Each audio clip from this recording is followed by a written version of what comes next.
made all this progress. They're real happy. They go. They're growing. Boink, they hit this plateau. Wrong sport. Not a tennis player. Go up like this. Boink, racquetball. All of a sudden, working hard, not getting the result. Wrong thing. Wrong relationship. Wrong job. Wrong mission. So then they go out and play golf, and they go, boom. They don't even get the progress. And they go, I didn't need to use the F word that many more times in my life, right? Different piece. Now, that's what a dabbler does. And by the way, dabblers by their nature are unhappy. Think about this. Even with all the economic challenges that exist, most people in North America, for sure, have a better quality of life than 95% of the planet. 95% of the planet is living on what? How much? 2/3 of the planet, I should say, is living on $2 a day. Your worst nightmare is somebody else's greatest dream.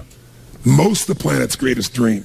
Your idea of economic downfall is somebody's dream. That's the truth. And so what happens, though, is, would you agree we have more choices, more freedoms, more opportunities today than any time in human history? Yes or no? Are most people's happy? Is their happiness tied to the quality of life they really have? Because we're a world now that's shallow. Most people are dabblers. They try something for a while, it doesn't work out, they do something else. Now, you wouldn't be in this room for 5 days if you were a dabbler, but how many of you got to deal with some of these dabblers out there? Say aye.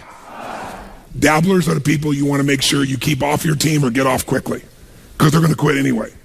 And the time, energy, and effort it takes to train a dabbler is the same energy you could have a platinum player. And we're going to show you some ways to do that later on. But let me show you another path for a second before we show you the rest of the training effect. Let's take the path of what I call a stressor. Here's the stressor's philosophy. I find the way. Who can relate to this? Say I.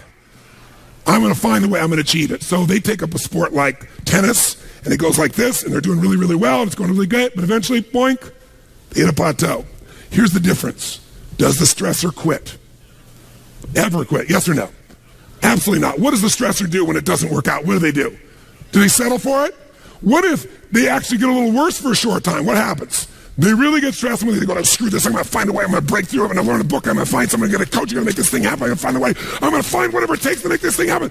Poosh! And they break through, ladies and gentlemen. Come on, they break through, ladies and gentlemen. Who knows what I'm talking about here? Say I. And by the way, they break through, and all of a sudden they start making progress, and they're so happy, and all of a sudden, guess what happens? Boink. And they go, damn!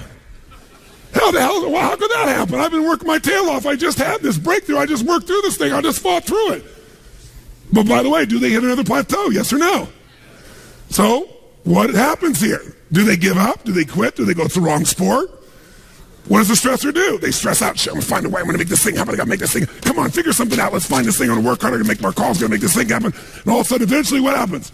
Poof! Ladies and gentlemen, they break through again. Come on now.